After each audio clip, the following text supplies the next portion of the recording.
Sobat Baja, kita ketemu kembali tentunya dalam program Podcast Krakatau Steel Committed to Transform. Nah, tentunya Sobat Baja, kali ini di pembahasan kali ini kita akan membahas mengenai kawasan industri masa depan, mengenai bagaimana infrastruktur terintegrasi yang mendorong daya saing industri nasional tentunya. Nah, di tema atau kesempatan kali ini kita sudah kehadiran narasumber kita, sudah ada Direktur Utama dari PT Krakatau Sarana Properti, sudah ada Pak Dazul. Apa kabar Pak Dazul? Kabar Sehat? baik. Ya, terima kasih sudah hadir di studio kami dan tentu saja kita juga sudah memiliki narasumber kita. Berikutnya sudah ada pengamat properti kita, sudah ada Pak Anton Sitorus. Apa kabar Pak Anton? Baik Mbak Seri. Terima kasih sudah hadir pada kasih. kesempatan kali ini dan tentunya kalau tadi kita membahas tentang tema kita bagaimana kita untuk bisa mensupport ya, mendorong daya saing industri nasional ini agar bisa menciptakan infrastruktur yang terintegrasi. Namun sebelumnya kita akan saksikan dulu tayangan berikut ini. Di tengah gonjang-ganjing ekonomi dunia yang sulit diprediksi, Indonesia terus mempersiapkan diri menuju era keemasan di tahun 2045. Seluruh sektor usaha dituntut kreatif dan adaptif dalam menyikapi dinamika global ini. PT Krakatau Steel Persero Terbuka adalah salah satu yang percaya diri mengembangkan potensinya. Sebagai satu-satunya badan usaha milik negara yang bergerak di bidang produksi baja, Krakatau Steel tengah merancang target besar. Dari aspek produksi, perusahaan yang bermarkas di Cilegon, Banten ini sedang menyusun strategi agar mampu menghasilkan 10 juta ton baja setiap tahunnya, jauh melebihi rata-rata produksi saat ini sebesar 3,15 juta metrik ton. Tentu saja ini satu target yang sangat menantang. Wajah Krakatau Steel di masa depan tidak saja tercermin dari baja. Potensi komersialisasi dari sisi yang lain juga tengah dipersiapkan. Salah satu yang akan menjadi primadona adalah kawasan industri. Kawasan industri ini akan mengintegrasikan semua aktivitas dan keperluan yang dibutuhkan, mulai dari perkantoran, perumahan, perhotelan, area hiburan, klaster olahraga, pusat perbelanjaan, hingga infrastruktur pendukung lainnya. Bayangkan bagaimana mewah dan megahnya Krakatau Steel di masa depan jika semua mimpi itu terwujud. Pertanyaannya, mampukah manajemen mewujudkan semua rencana ini? Apa saja langkah strategis yang sudah dan sedang dirancang untuk merealisasikannya? Apa pula yang menjadi kendala dan hambatan? Serta apa dampak sosial dan ekonomi bagi masyarakat sekitar dalam pengembangan kawasan industri ini?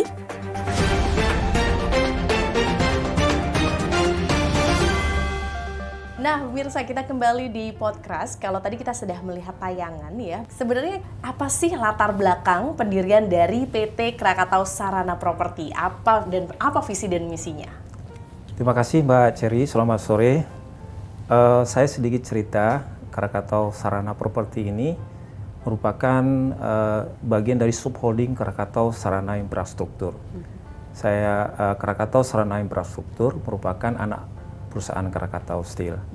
Nah, kami di KSP tugasnya itu mengelola seluruh kawasan industri dan seluruh properti Krakatau Steel dan Krakatau Sarana Infrastruktur. Oke, jadi itu awal muasalnya. Jadi sebenarnya memang lini bisnisnya tuh banyak sekali ya, bukan hanya sekedar baja, tapi ada properti juga. Nah, ini kita mau ke Pak Anton. Kalau menurut Pak Anton sendiri nih, bagaimana atau seperti apa sih gambaran kawasan industri masa depan yang ideal di Indonesia?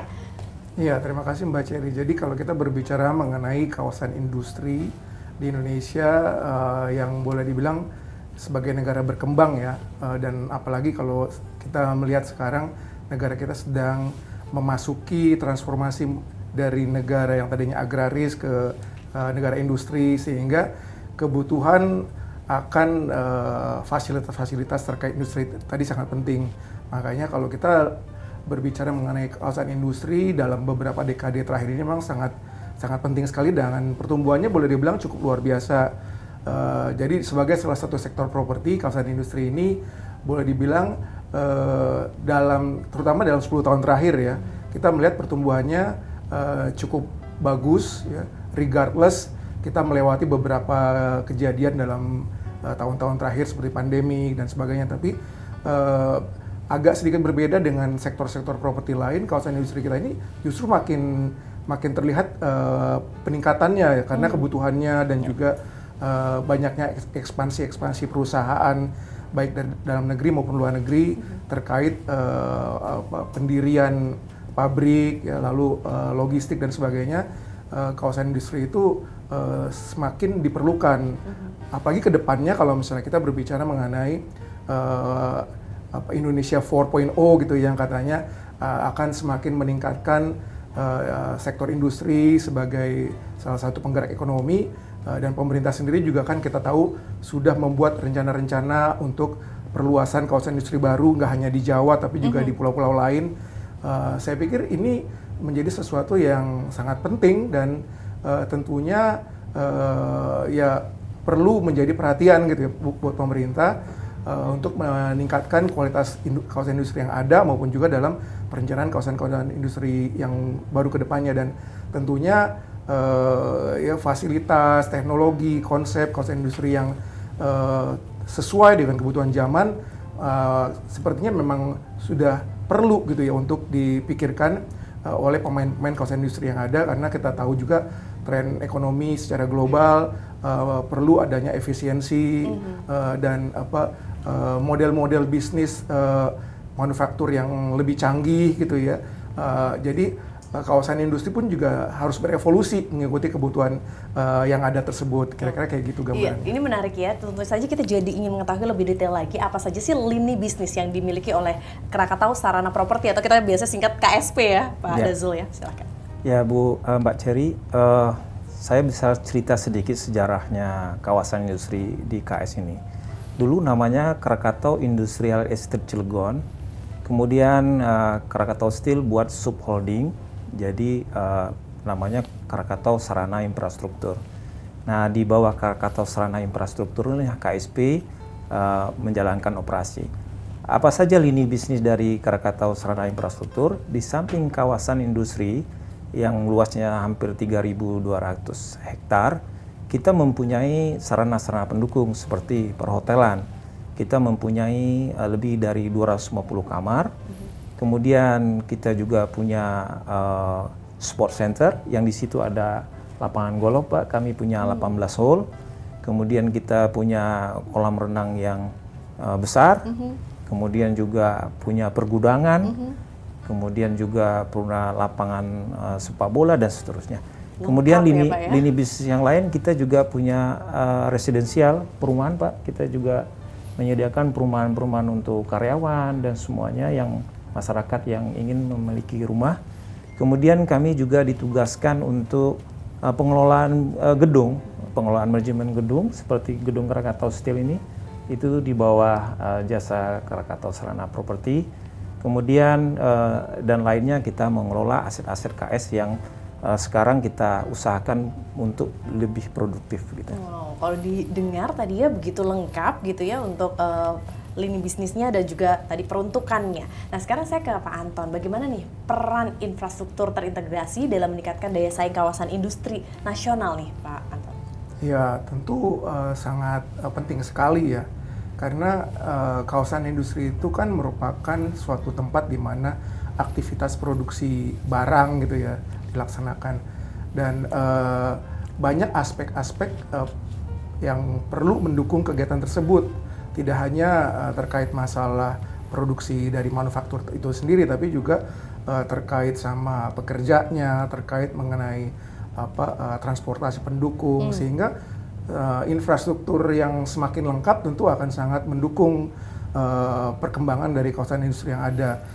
Kalau kita berbicara mengenai kawasan industri itu tentu banyak sekali lah, maksudnya mulai dari infrastruktur transportasi ya untuk barang, lalu infrastruktur buat menunjang kebutuhan penghuni atau tenan, termasuk juga karyawan ya, seperti tadi Pak Dasul bilang untuk perumahan karyawannya, lalu buat kehidupan sehari-hari misalnya perlu yang namanya buat tempat berbelanja atau makan segala macam. Itu kan juga sebaiknya terintegrasi atau ada di dalam kawasan industri tersebut. Otherwise nanti orang mesti cari jauh keluar segala macam sehingga tidak efisien. Lalu juga mungkin dari segi kepabeanan gitu ya, pengurusan izin-izin, dokumen dan sebagainya. Jadi memang saya pikir peran dari infrastruktur untuk sebuah kawasan industri sangat penting. Semakin lengkap kawasan industri, infrastruktur yang ada, tentu semakin diminati dan semakin menarik orang-orang untuk memiliki fasilitas di kawasan industri tersebut. Kira-kira Baik, kayak gitu. setuju. Semakin lengkap, semakin diminati. Nah, ini kita juga akan bertanya kepada KSP ya, Krakatau Sarana Properti. Apa saja, siapa sajakah terutama ya mitra-mitra strategisnya, terus bagaimana kolaborasi tersebut untuk bisa memperkuat tentunya posisi perusahaan di sektor properti ini, Pak Dazul? Ya, jadi KSP ini punya hampir 110 tenan yang ada di kawasan industri kita, Pak. Baik itu perusahaan-perusahaan asing maupun Krakatau Steel Group sendiri dan perusahaan-perusahaan lokal lainnya. Jadi di samping kita mendukung untuk perluasan Krakatau Steel sendiri, di mana cita-cita Krakatau Steel itu akan Cilegon menjadi klaster produksi 10 juta ton. Nah, ini kawasan industri kita harus siapkan semua prasarana yang mendukung untuk itu. Terutama seperti yang Pak Anton cerita, masalah jalan, masalah penyediaan rumah-rumah karyawan, kemudian bagaimana tempat belanjanya dan seterusnya.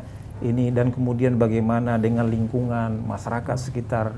Nah, ini kita akan siapkan bagaimana sehingga kawasan industri ini diminati oleh para investor kita gitu.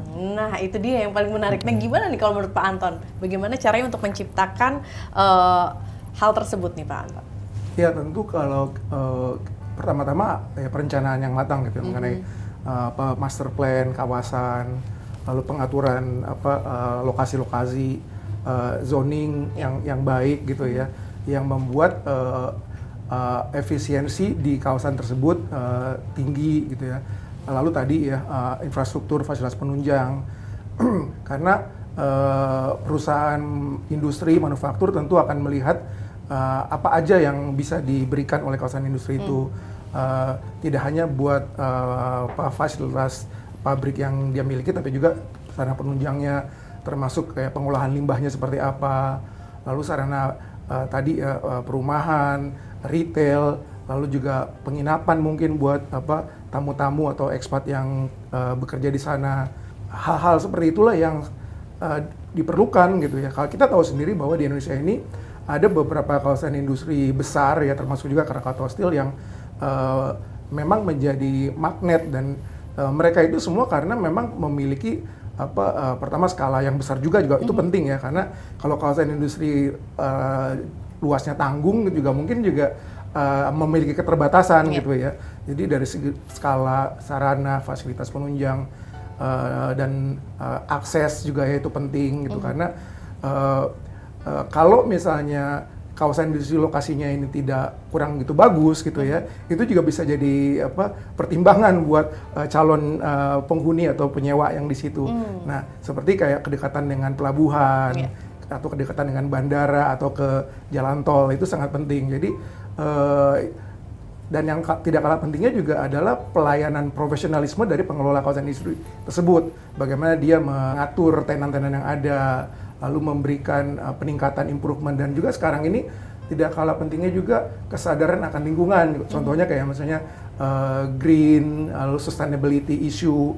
Itu kan sekarang banyak gitu, apalagi perusahaan-perusahaan asing, perusahaan internasional. Mereka kalau mau buat pabrik, mereka juga menjadi salah satu pertimbangannya adalah bagaimana masalah polusi, sustainability yang ada. Nah, kawasan industri yang baru, yang canggih itu pasti akan mengadopsi konsep-konsep seperti itu.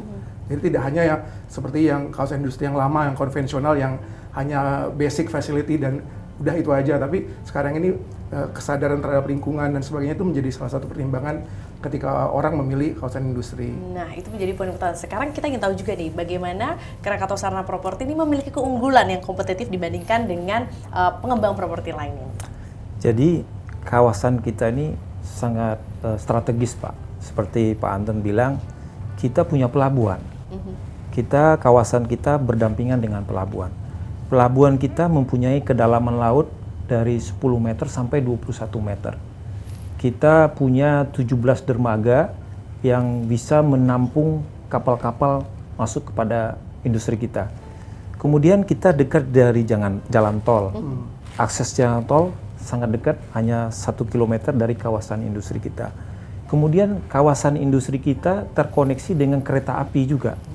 Jadi semua untuk logistik itu sangat mudah di kita. Kemudian kita masih mempunyai lahan yang cukup luas, hampir 400 hektar untuk menampung investor-investor baru yang akan berinvestasi di Cilegon. Wow, dengan lokasi yang sangat strategis dan fasilitas yang begitu lengkap, harusnya ini menjadi opportunity yang sangat besar. Yeah. Kalau untuk Pak Anton sendiri melihat selaku dari pengamat properti, apa sih tren global yang terutama dalam pengembangan kawasan industri ini bisa menjadi acuan nih, terutama untuk Kota Cilegon atau mungkin untuk Indonesia lebih luasnya? Ya, seperti yang tadi saya sempat singgung sebelumnya bahwa selain basic konsep kawasan industri yang konvensional gitu ya, sekarang juga mulai berkembang kesadaran akan lingkungan tadi itu ya. Jadi istilahnya ESG ya, oleh perusahaan-perusahaan manufaktur atau industri global itu menjadi salah satu checklist gitu ketika mereka mau melakukan ekspansi di daerah tertentu. Jadi tren itu saya pikir menjadi salah satu competitive edge daripada kawasan-kawasan industri yang ada di dunia saat ini gitu ya. Yang jelas memang dengan ekonomi yang semakin challenging ya, efisiensi itu sangat penting dan saya pikir itu ditopang oleh bagaimana kawasan industri itu bisa memberikan fasilitas yang mendukung program efisiensinya, lalu teknologi yang canggih. Contohnya kayak misalnya untuk pergudangan lah gitu Pak ya, dengan loading dock dan kekuatan platformnya itu dulu sama sekarang berbeda gitu kan Pak ya, kebutuhannya lebih canggih sekarang. Lalu juga industrinya pun juga mengalami evolusi gitu. Kalau sekarang contohnya ada kayak untuk sektor consumer goods itu cold storage itu makin diperlukan.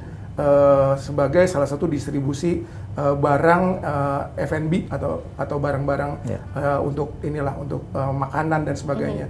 Nah, teknologi itu membutuhkan suatu bangunan, pengelolaan yang mungkin lebih spesifik gitu. Nah, yang kayak gitu-gitu sekarang mulai banyak dicari oleh perusahaan-perusahaan besar karena yang sebisa mungkin mereka ingin nanti distribusi barangnya itu lebih efisien, bisa menyimpan lebih lama atau bisa lebih koordinasinya juga lebih bagus. Jadi kembali lagi konsep-konsep seperti itu yang semakin berkembang secara global sehingga kawasan industri yang memiliki atau menawarkan konsep-konsep tersebut itulah yang sekarang ini lebih laku dibanding kawasan industri yang hanya begitu aja gitu. Makanya kita lihat beberapa kawasan industri lama unfortunately itu ya nggak bisa bersaing juga dengan yang baru. Sementara yang baru sangat beradaptasi sangat beradaptasi. Seperti kita tahu juga misalnya kan pemerintah kan baru-baru ini meresmikan yang di Batang tuh ya. Itu kan memang didesain untuk industri yang lebih canggih sehingga itu menarik investor atau perusahaan-perusahaan yang saat ini memang sedang berkembang. Baik, dan untuk kita jadi ingin mengetahui bagaimana strategi terus juga yang dimiliki atau mungkin tantangan apa sih yang dimiliki dari KSP ini sendiri ya. Kita akan tahan dulu, kita minum dulu ya Pak Dazul, Pak Anton. Tapi setelah jeda berikut ini.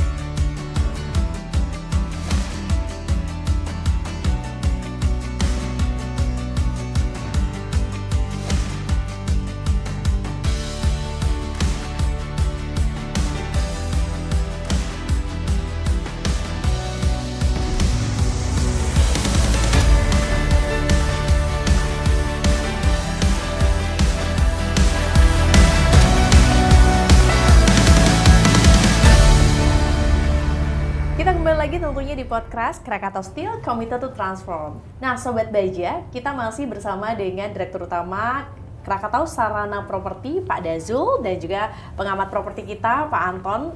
Terima kasih sudah bergabung. Kalau tadi kita sudah mendengarkan ya, idealnya adalah ketika kita memiliki sebuah kawasan dilengkapi dengan fasilitas dan juga lokasi yang strategis, itu sangat amat gampang untuk mendapatkan investor begitu ya. Nah sekarang kita ingin tahu apa saja sih tantangan-tantangan yang dihadapi. Kalau tadi kita sudah lihat ya, Krakatau Sarana Property ini begitu sangat strategis di lokasi Cilegon, fasilitasnya banyak, terus keunggulan yang dimiliki juga banyak. Apa yang menjadi tantangan dari Krakatau Sarana Property ini, Pak Dazo?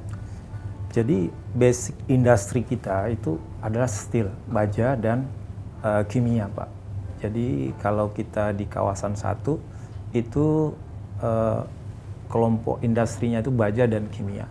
Sedangkan ada kawasan kita di kawasan 2 itu food, makanan.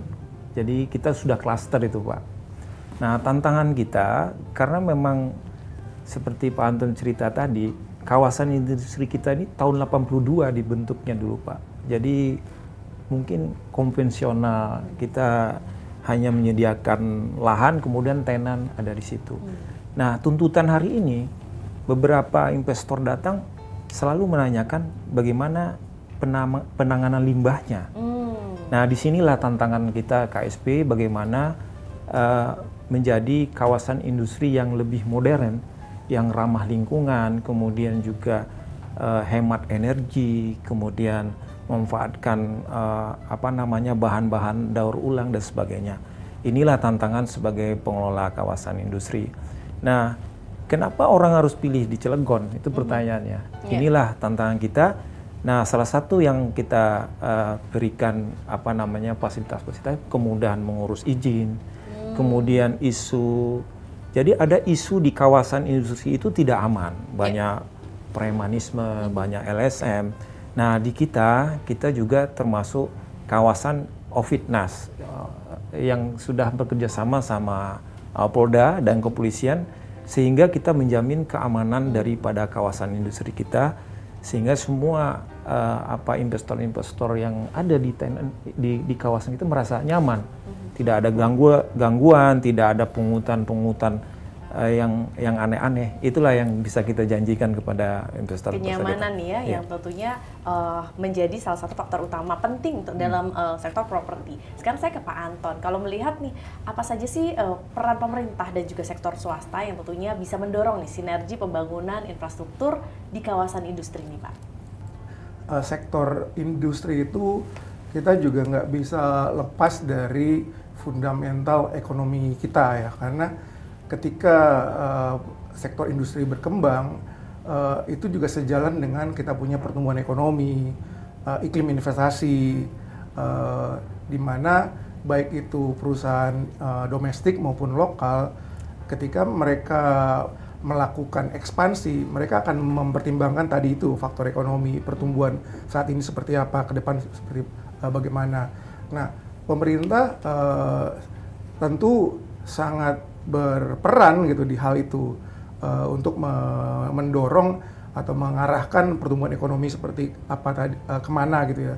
Dan tadi saya juga sempat singgung bahwa dalam pemerintahan belakangan ini sudah ada ide bahwa Indonesia akan meningkatkan taraf ekonominya menuju ke industrialisasi tadi seperti tema Indonesia 4.0 gitu ya, di mana salah satu driver daripada pertumbuhan ekonomi itu adalah ya industri tadi itu, bagaimana meningkatkan added value, nilai produk-produk kita untuk ekspor gitu ya. Nah, disinilah pentingnya pengembangan kawasan industri tadi. Makanya sejalan dengan itu juga kita tahu bersama bahwa pemerintah sudah merencanakan beberapa klaster kawasan industri di luar Jawa, di mana nanti akan ada spesialisasi, misalnya di Sumatera apa, di Kalimantan apa gitu ya.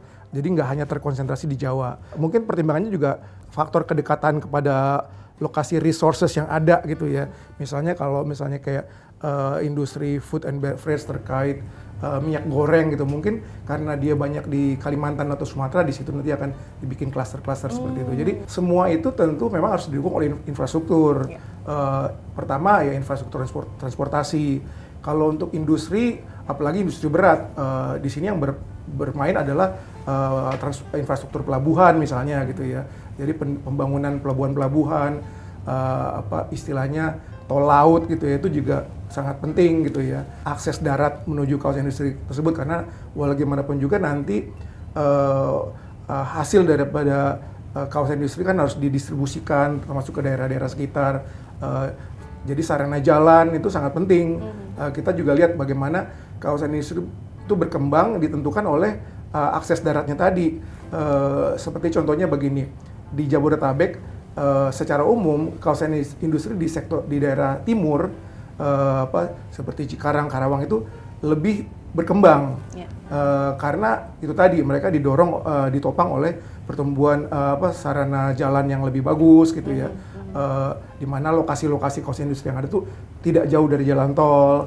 Bagaimana sarana di dalam kawasan industri yang ada di timur itu lebih advance lah gitu ya. Sementara kalau yang di barat memang cenderung kepada yang industri-industri yang kategorinya heavy industry gitu ya, seperti di Krakatau Steel, di mana ya produk-produknya seperti baja, chemical gitu ya. Hal seperti itu memang harus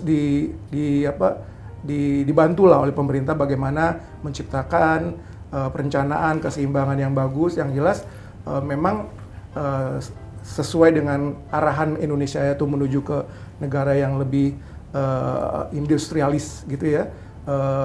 Saya pikir perencanaan infrastruktur itu sangat penting.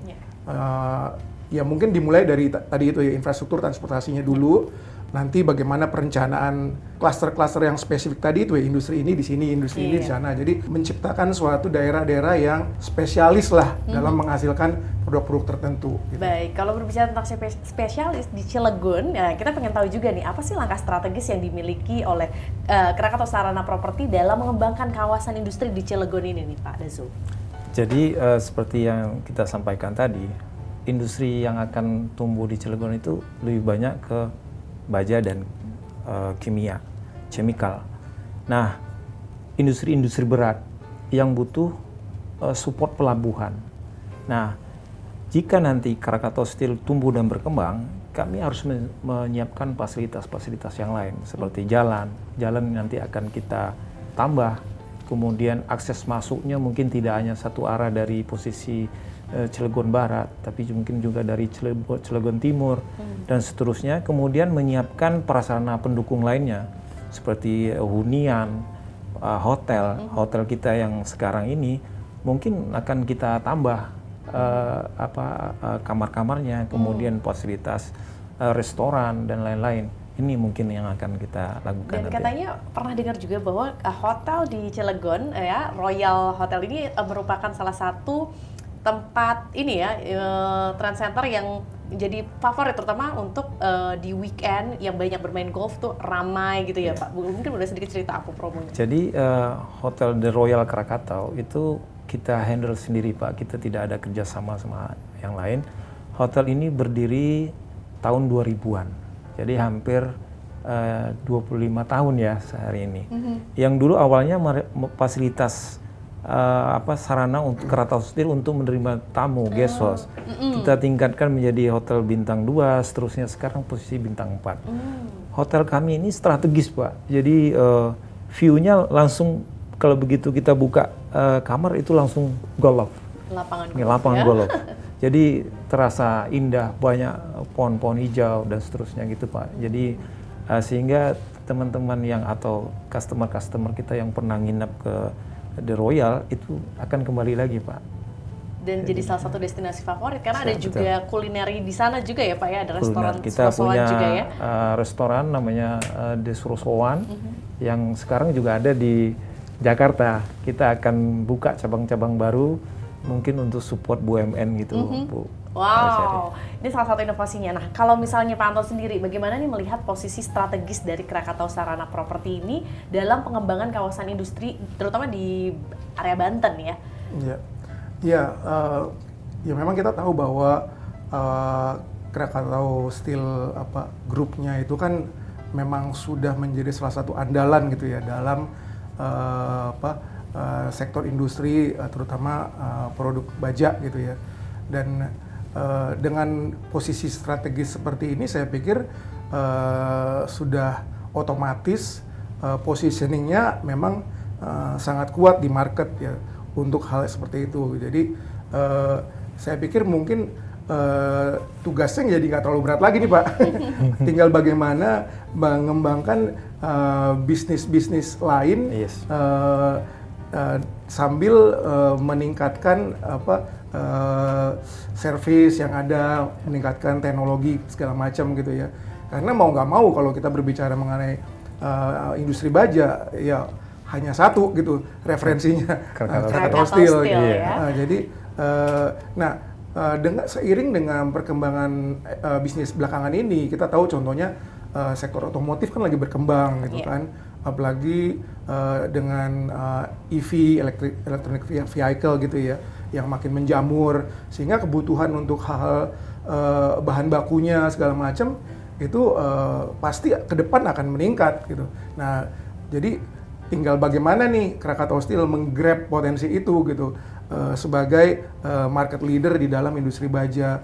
Dan karena itu juga nanti akan banyak turunannya tuh. Kalau industri otomotif aja itu turunannya banyak sekali kan, Pak. Onder deal dan sebagainya, elektronik itu pasti akan membuat kebutuhan akan sarana atau fasilitas industri itu meningkat gitu. Nah, ini tinggal bagaimana Krakatau Steel bisa memainkan peranan di situ. Dan saya pikir kalau perusahaan-perusahaan besar ketika dia membuat planning, pasti yang dilihat adalah yang market leadernya dulu nih, di mana lokasinya, karena nanti kan ujung-ujungnya kita berbicara mengenai efisiensi, connectivity dengan mitra bisnis dan sebagainya. Jadi berkumpul di satu lokasi itu mungkin akan menjadi salah satu pilihan dibanding dia harus lokasinya yang jauh dan sebagainya, kan nggak efisien. Nah, jadi saya pikir besar sekali prospek dari grup Krakatau Steel dalam peranan pembangunan kawasan industri, khususnya yang industri baja ini. Saya pikir begitu. Kalau tadi Pak Anton bilang, nih sebenarnya tugasnya nggak terlalu ini nih, udah lebih mudah ya, karena dilengkapi dengan fasilitas yang begitu lengkap gitu ya, dan juga tentunya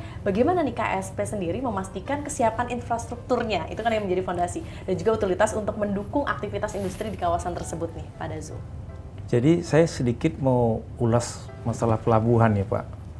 Jadi kita tahu beberapa minggu yang lalu itu kan terjadi kemacetan di Tanjung Priok, Pak. Sebenarnya Krakatau Steel pernah mengajukan kepada pemerintah Banten itu menjadi hubnya baja dan curah, pelabuhan curah. Nah, ini kesempatan sebenarnya untuk pemerintah mengevaluasi sarana pendukung untuk menjadi pelabuhan curah, satu-satunya pelabuhan itu sangat lengkap. Jadi kalau pemerintah bisa menetapkan seperti itu, pelabuhan yang ada di Banten itu bisa melakukan perubahan jadi multipurpose, jadi juga tidak curah, kontainer. Nah, sehingga tenan-tenan baru itu tidak harus ke Tanjung Priok kirim barangnya, jadi mereka bisa kirim langsung dari pelabuhan-pelabuhan di sekitar. Nah, sebenarnya Krakatau Steel punya anak perusahaan namanya Krakatau Bandar Samudra, itu bersebelahan dengan Pelabuhan Pelindo, Pak. Jadi kalau ini menjadi dua penopang Jakarta, kemacetan itu bisa kita bantu dan pindah ke Banten. Nah, apa manfaatnya bagi pemerintah daerah? Merupakan sumber pendapatan baru. Dan bagi Krakatau Group sendiri, Pak, itu semua lahan-lahan yang ada sekarang itu akan bisa menopang industri baru ini. Dan termasuk juga, saya setuju tadi, Pak, hilirisasi dari baja ini seharusnya itu tumbuh di Cilegon. Misalkan sekarang ada di Kerawang, ada di M2000 dan seterusnya. Nah, sebenarnya kalau itu ada di Cilegon, bisa diproduksi di Cilegon, kemudian juga lebih gampang untuk mengekspor kalau memang itu diekspor gitu. Oke, dan kalau tadi menjadikan salah satu pelabuhan yang terbesar, pelabuhan curah terbesar di Indonesia itu adalah se-Indonesia se-Indonesia adalah di Krakatau Steel. Ini gimana nih Pak Anton kalau melihat ide dari tadi menciptakan pelabuhan terbesar di Indonesia? Iya, itu tadi memang oleh pemerintah. Memang kalau untuk skala kawasan industri itu yang paling tepat adalah pelabuhan.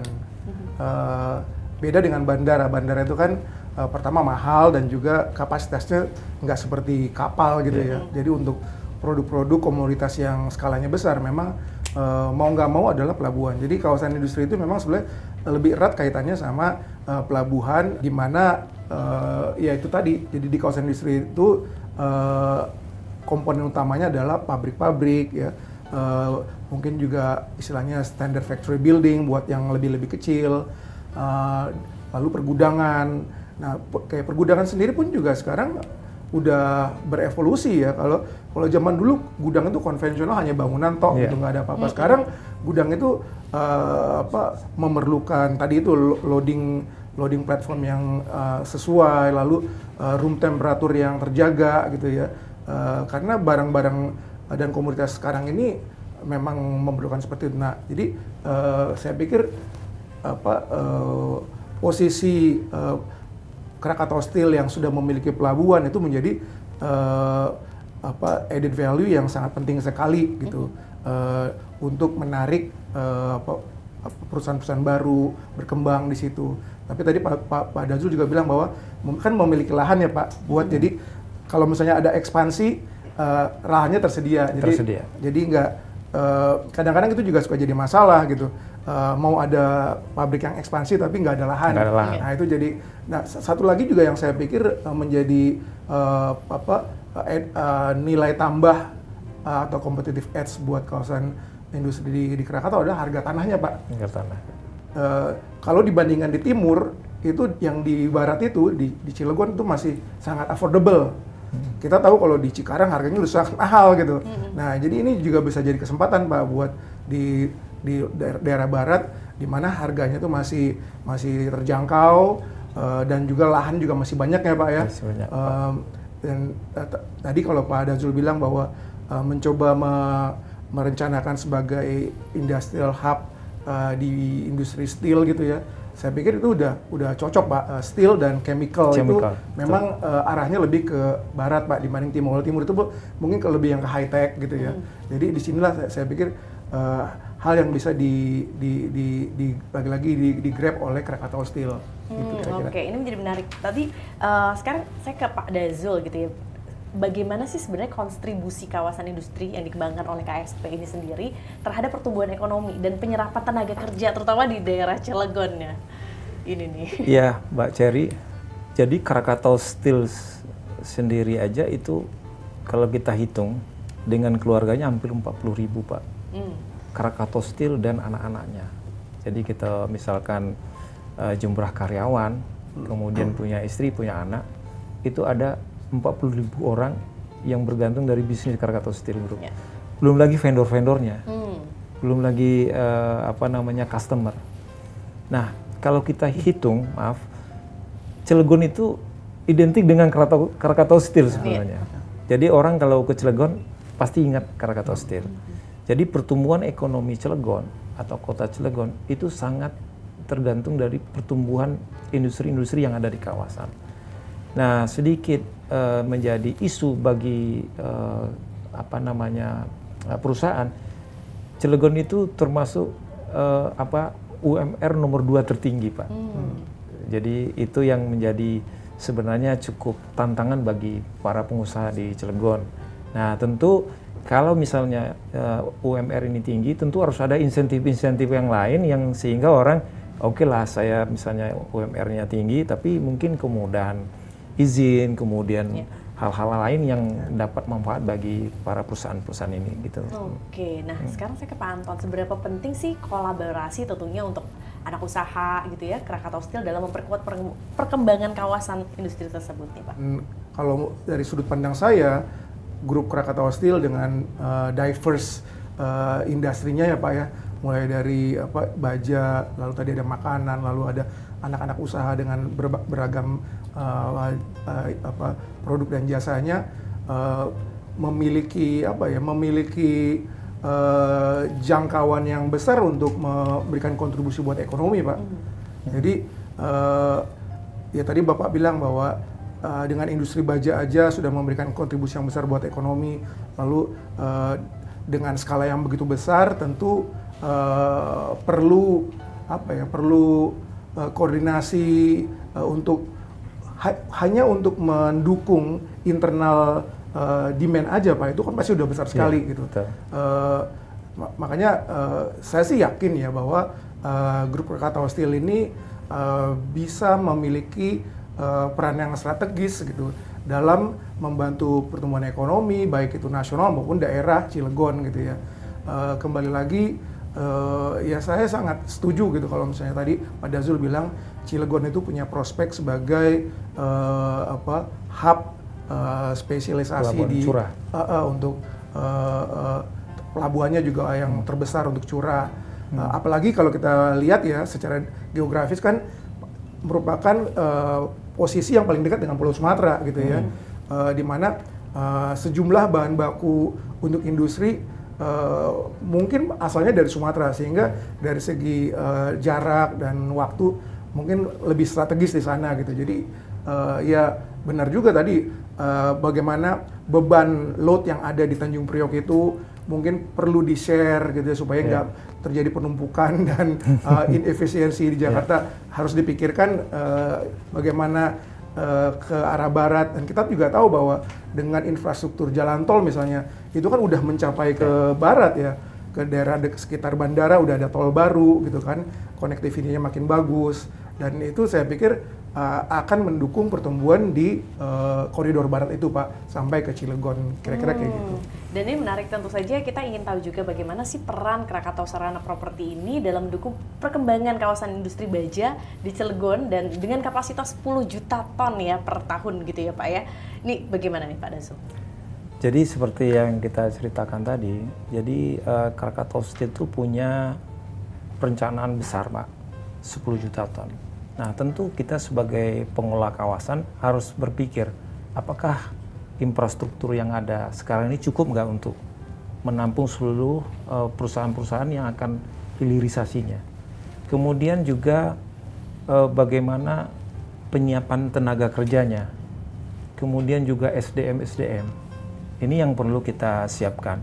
Kemudian tidak hanya itu, bagaimana peran pemerintah untuk mendukung ini Mbak Cherry. Nah hari ini kan kalau kita lihat jalan kawasan industri itu terhubung dengan jalan provinsi, satu-satunya jalan, sehingga kalau terjadi penumpukan di situ terjadilah kemacetan. Nah ini kita nanti akan bekerja sama dengan pemerintah bagaimana membuat jalan lingkar yang lebih bisa untuk para kawasan industrinya. Jadi atau kita akan connect langsung dari kawasan industri langsung masuk tol. Kita akan pikirkan itu ke depannya seperti itu. Oke, nanti kita akan tanyakan juga bagaimana standar pelayanan dari KSP ini sendiri ya. Baik, tapi jangan kemana-mana, punya Sobat Baja, kita akan kembali setelah yang berikut ini.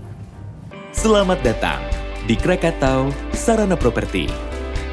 Krakatau Sarana Properti atau KSP adalah bagian dari PT Krakatau Steel, salah satu perusahaan industri baja terbesar di Indonesia. Area industri terbagi menjadi 3 kawasan. Kawasan pertama adalah kawasan untuk industri kimia, baja, dan aneka industri. Kawasan 2 adalah kawasan untuk industri makanan dan pakan ternak. Untuk kawasan 3, saat ini masih dalam pembangunan. KSP merupakan kawasan industri terpadu dan terintegrasi yang menerapkan konsep green infrastruktur, serta didukung dengan sistem pengelolaan energi dan limbah terbaik, menjadikan KSP kawasan industri berkelas dunia dan ramah lingkungan yang cocok untuk industri berskala kecil maupun besar.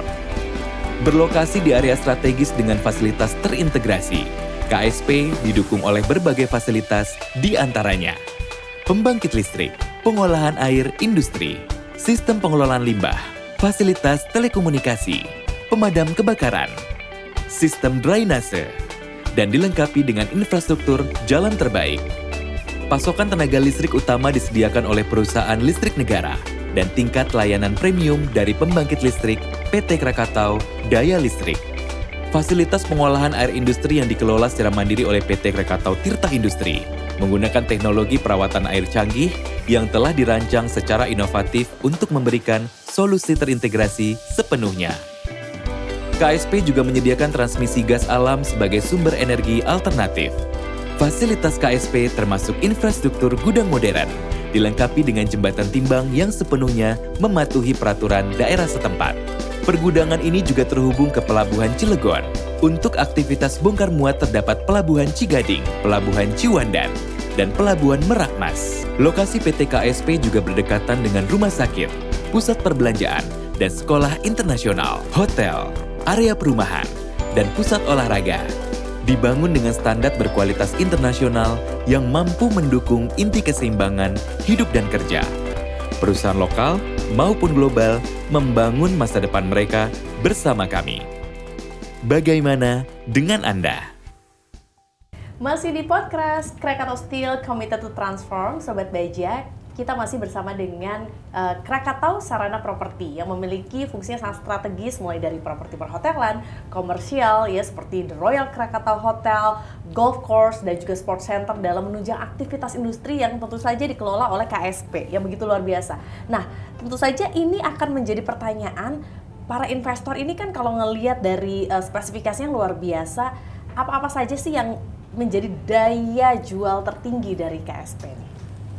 Jadi seperti Pak Cherry bilang tadi, kita punya hotel bintang 4 Pak, yang sangat nyaman, restorannya, makannya enak. Sebenarnya ada peluang yang lain sebenarnya. Cilegon itu jadi wisata industri. Ini yang mungkin tantangan buat Direktur Utama KSP bagaimana menciptakan wisata industri. Banten itu sangat dikenal, juga dikenal masalah budayanya, kemudian juga orang kenal ada Gunung Krakatau, kemudian ada pantainya yang indah. Nah sebenarnya ini kesempatan bagi KSP mencari peluang tambahan di mana kita hotel ini masih bisa kita kembangkan lagi. Kita masih mempunyai lahan yang cukup dan kita ada terkonek dengan salah satu mall yang ada di hotel kita berdampingan Pak dengan mall. Sebenarnya ini daya tarik sendiri. Kemudian biasanya kan para tenaga-tenaga asing ini senangnya olahraga. Yeah. Apalagi kalau dari Korea, Jepang itu senangnya golf Pak. Jadi kalau kita mau golf hari Sabtu Minggu di Cilegon rame ya, Pak? Kita yang orang asing, jadi isinya Jepang sama Korea. Justru kita orang lebih banyak ya? Penduduk lokal namanya ini, kita itu seperti kita hanya beberapa orang, sedangkan isinya semua ini. Oke. Jadi sangat lengkap, Mbak. Jadi sektor pariwisata juga ya di situ ya. Kita bisa arah ke sana. Oke. Nah sekarang saya ke Pak Anton nih selaku pengamat properti. Pandangan Pak Anton sendiri ini bagaimana sih potensi pengembangan hotel dan juga area komersial, terutama komersial hiburan di kawasan industri nih Pak? Sarana-sarana penunjang seperti hotel, pusat perbelanjaan dan lain-lainnya itu sangat penting sekali. Yang membuat orang yang bekerja di sana juga betah, nggak perlu jauh-jauh ke mencari itu di luar sana gitu ya. Jadi itu menjadi salah satu nilai tambah juga dan setahu saya juga kawasan industri yang besar-besar itu memiliki itu gitu, sarana seperti itu. I think it's already on the right track gitu Pak. Tinggal bagaimana grup kawasan Krakatau Steel mengembangkan tadi itu sarana-sarana hospitality, pusat perbelanjaan itu untuk lebih berkualitas, lebih modern, lebih canggih, lebih konsepnya juga lebih seperti yang sekarang gitu ya. Kan harus menyesuaikan juga dengan kebutuhan orang-orang zaman sekarang Pak ya.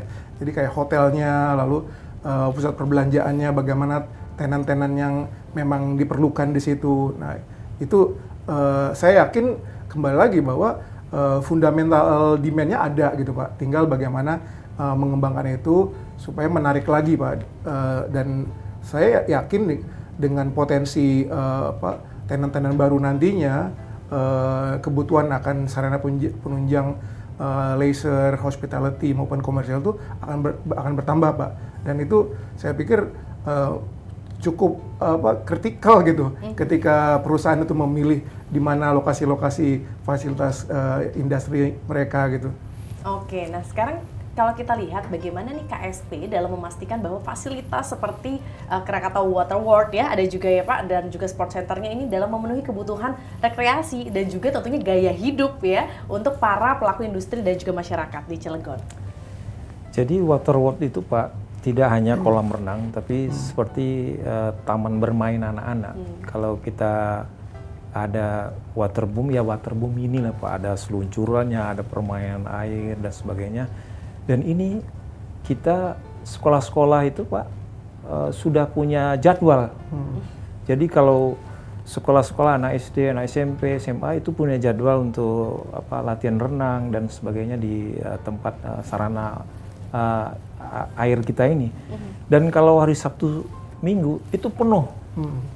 Keluarga kayak seperti bertamasa di sini, Pak. Jadi satu-satunya tempat yang ada di Cilegon. Saya sedikit tambahkan, Mbak Cherry, sebenarnya kita juga punya fasilitas kesehatan, Pak. Kita punya rumah sakit ya. dan kemudian kita punya sekolah-sekolah dan bahkan juga ada sekolah internasional yang ada juga di Cilegon. Jadi sebenarnya kawasan Cilegon ini sangat bisa menampung seluruh investor, baik investor dalam negeri maupun investor dari luar negeri. Oke, baik. Nah, sekarang saya ke Pak Anton. Bagaimana sih Pak Anton melihat nih keberadaan fasilitas komersial tentunya dan hiburan untuk bisa meningkatkan nilai kawasan industri secara keseluruhan? Ya, seperti yang tadi saya bilang bahwa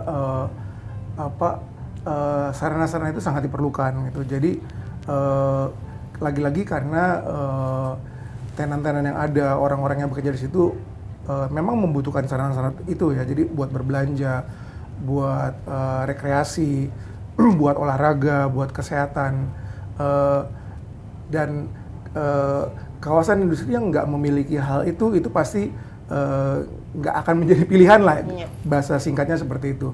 Jadi memang itu sangat penting dan saya pikir juga buat grup sendiri juga bisa menjadi sumber pemasukan juga ya Pak. Jadi nggak hanya kepada menjual atau menyewakan lahan industri, tapi juga dari area komersial itu bisa mendapatkan pemasukan malah mungkin yang lebih premium gitu kan. Ya, dan tadi saya menarik yang Pak Dazul bilang bahwa menciptakan konsep dengan berbagai macam sarana tadi. Karena kita tahu bahwa namanya kawasan industri kan identik dengan pabrik, polusi gitu ya. Lalu sesuatu yang sangat itulah gitu mengenai pabrik-pabrik itu.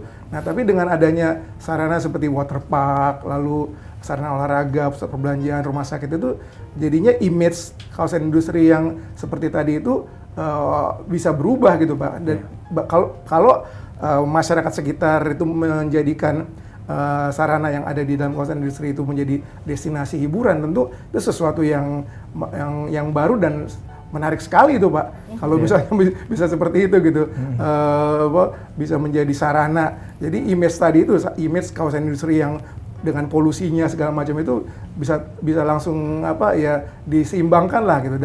Dan saya pikir itu yang nggak banyak bisa diciptakan di kawasan industri lain yang ada di Indonesia.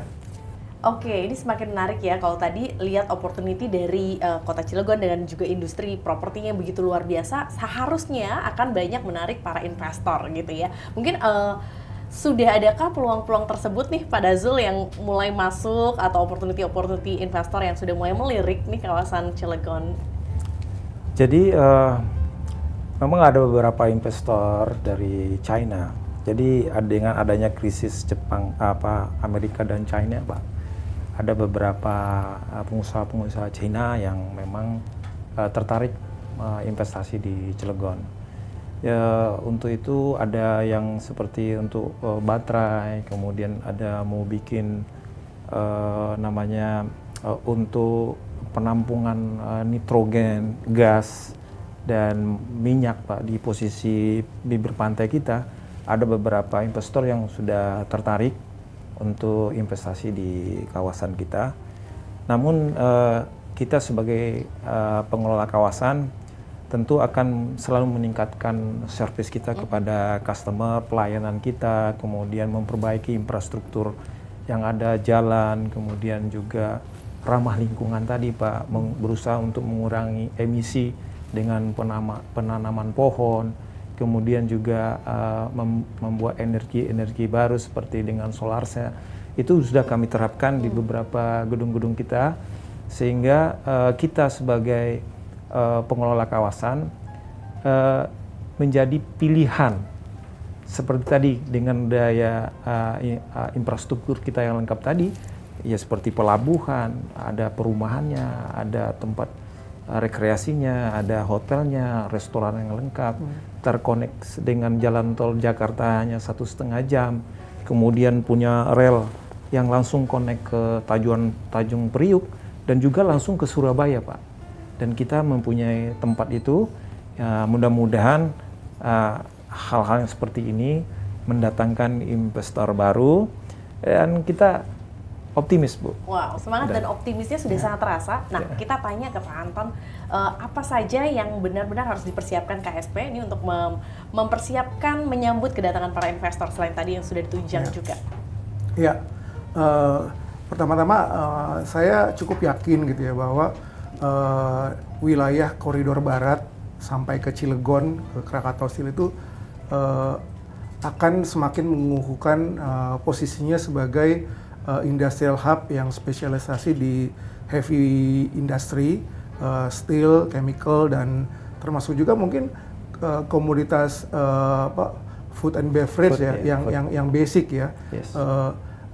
Di mana kalau kita bandingkan dengan koridor timur itu lain lagi gitu karakternya. Jadi dengan posisi bahwa karakter di barat ini akan lebih spesifik ke situ, tentunya pemain-pemain industri baik itu nasional maupun internasional ya kecenderungannya akan melihat ke situ kalau memang dia ada perkembangan kepada sektor tadi itu ya, steel, chemical, dan F&B. Dengan kondisi seperti itu, tinggal bagaimana grup Krakatau Steel aja mengelola potensi yang ada ya,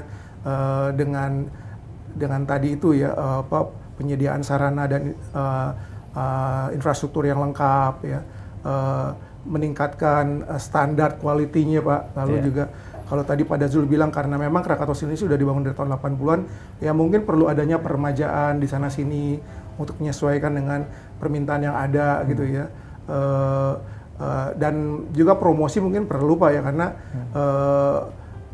mungkin belum sampai ke luar gitu ya.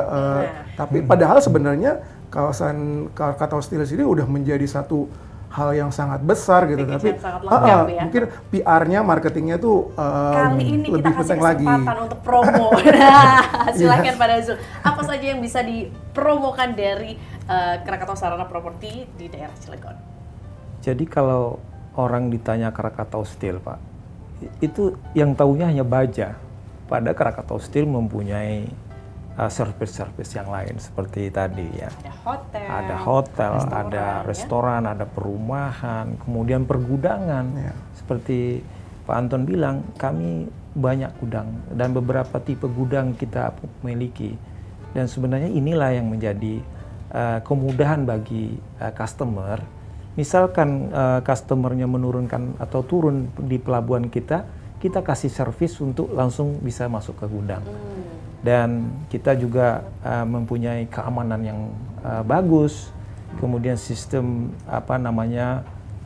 lingkungannya sudah kita tata lagi seperti yang Pak Anton bilang tadi. Jadi permajaan ini kami lakukan sekarang, dan kemudian bentuk tampilannya, kemudian juga kalau hotel pasti kita udah tahu kenapa orang mau masuk hotel, pasti ingin kenyamanan, ini servis daripada pelayanan kita. Baik, jadi artinya bahwa memang segera miliki properti di daerah Cilegon ya, bersama dengan Krakatau Sarana Property, karena apa? Bulan depan harga naik. Sudah ya. Oke, kalau gitu kita di segmen terakhir nih, kita mau mengajak Pak Dazul dan juga Pak Anton untuk bermain bersama kami dengan permainan Seberapa Baja KSP. Oke, seberapa baja Pak Anton? Oke, terima kasih banyak Pak Anton, Pak Dazul. Mudah-mudahan selalu sukses untuk Krakatau Sarana Property, sukses juga untuk Pak Anton. Mudah-mudahan apa yang kita perbincangkan bisa bermanfaat untuk Sobat Baja di rumah. Dan tentu saja jangan lupa untuk selalu saksikan terus Podcast di YouTube kesayangan Anda. Nah, kita punya plakat juga yang ada apresiasi. Ini dia untuk Pak Anton terlebih dahulu. Iya, mohon diterima Pak. Terima kasih banyak. Terima kasih banyak Pak Dazul, Pak Anton, sukses selalu. Dan tentunya tetap saksikan terus podcast Krakatau Steel Committed to Transform. Terima kasih Pak.